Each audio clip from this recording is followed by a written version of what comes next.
What up though, y'all? It's Chris. Appreciate you connecting with me this morning while I'm on the run. Good morning to you. It's Saturday.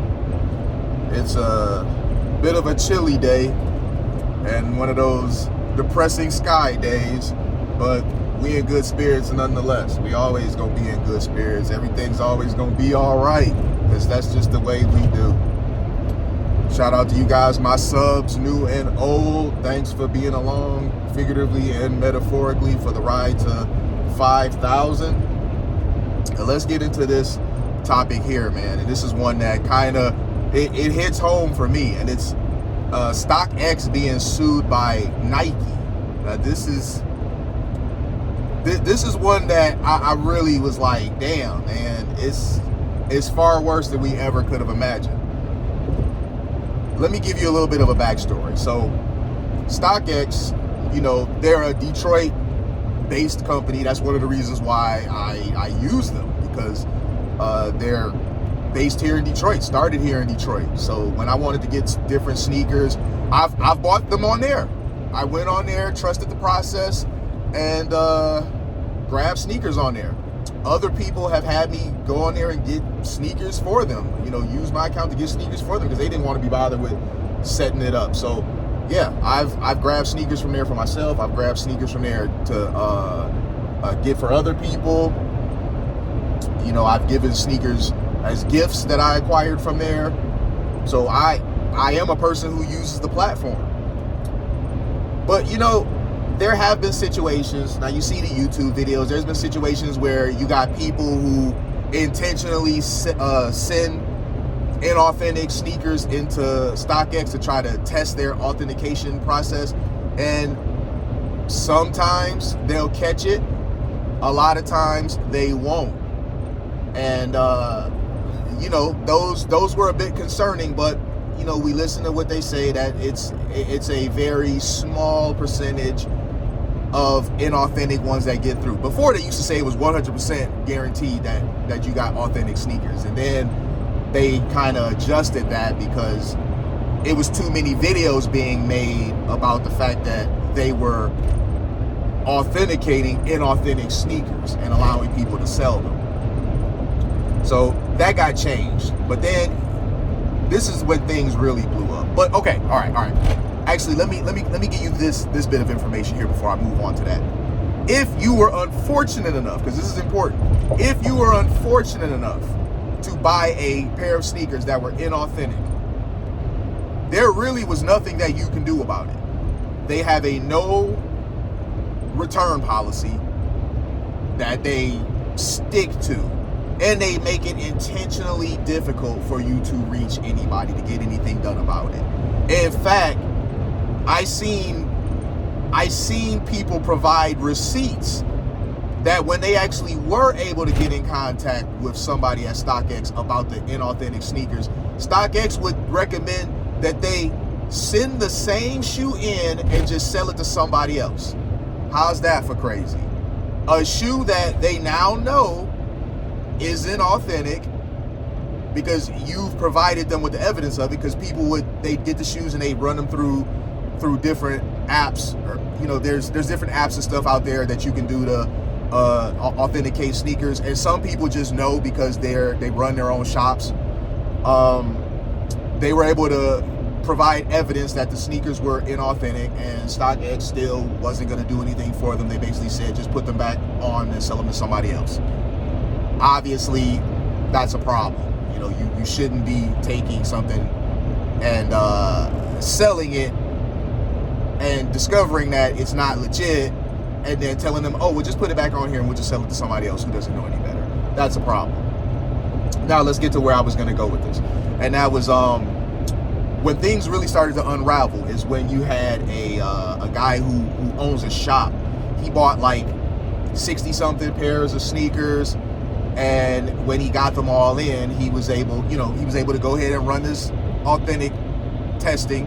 Because as I said, people who are sneakerheads and people who own shops, they have processes that they use in order to see one way or another if the thing's legit or not.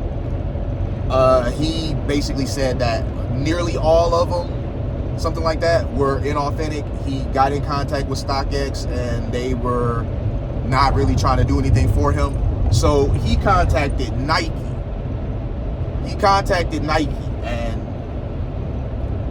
that complaint landed on the right person's desk, because someone from Nike, get this, someone from Nike came out to see him in person to look at the merchandise. And when they seen that, they were able to confirm for themselves that these shoes were not real, now they were able to do some stuff. So with Nike's help, he was able to get refunds for most of the stuff, because I think he sold some of them. Now, I don't know if when he sold the ones that he did, if he sold them as authentic or if he sold them as replicas or what, I don't know. But he didn't have all of them. I think he had like 30, 38, 39, somewhere like that left over. But he was able to get a refund for those. So he's done. But Nike decided that, because the guys at Nike, they're gonna look around. They're gonna go to the same places to see the stuff that you do. Don't think for a second that they're not on YouTube watching videos when they're, trying to build a case. Don't think for a second that they're not going on Reddit boards and stuff and reading what people have to say. Don't think for a second. They went doing some research after this, and then Nike themselves bought some sneakers from them. And I don't know if they only bought 4 or if they bought more than 4, but they reported that 4 of the sneakers that they had were inauthentic. So that's where the whole lawsuit comes in, of Nike suing them for selling inauthentic sneakers as authentic.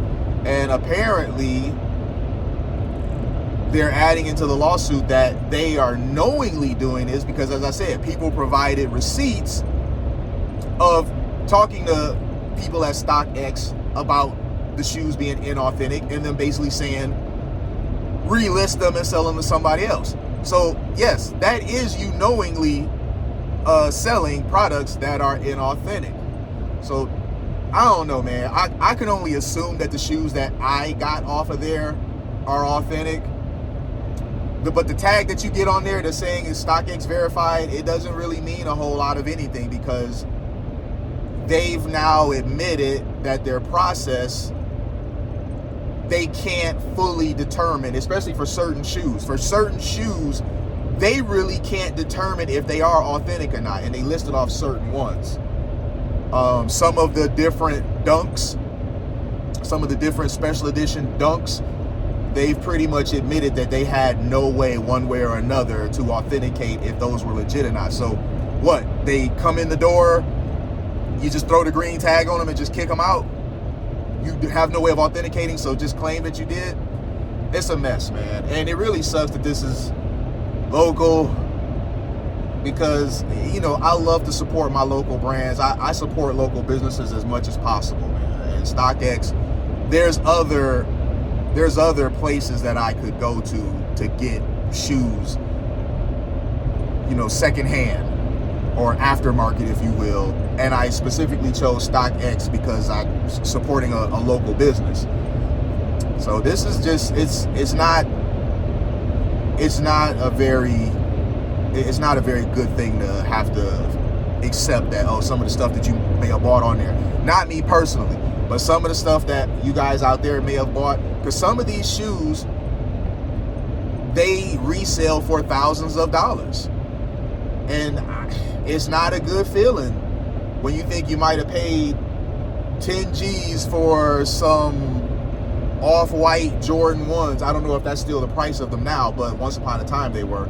It's not a good feeling if you paid 10 grand for some off-white Jordan 1s and they might be inauthentic.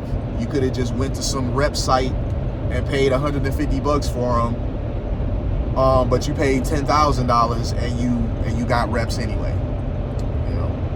Not a good thing. But I'm interested in seeing how this develops, because I know a lot of you guys out there, you're sneakerheads. Me, I'm not a sneakerhead so much anymore. Once upon a time I was, but because I've purchased directly from them, I'm interested in seeing how this develops. So this is something that I probably will talk about again in the future as things, you know, come out, as more information becomes available. Let me know what you guys think, man. Have you guys bought anything from StockX? If so, what did you get? I'm curious. Because they did have like a list of shoes that they were able to show you that StockX had no way of knowing whether these were legit or not. So I'm very curious to see if you guys have used StockX, and if so, what shoes did you buy? Let me know in the comments, man. I'll holler at y'all later. Peace.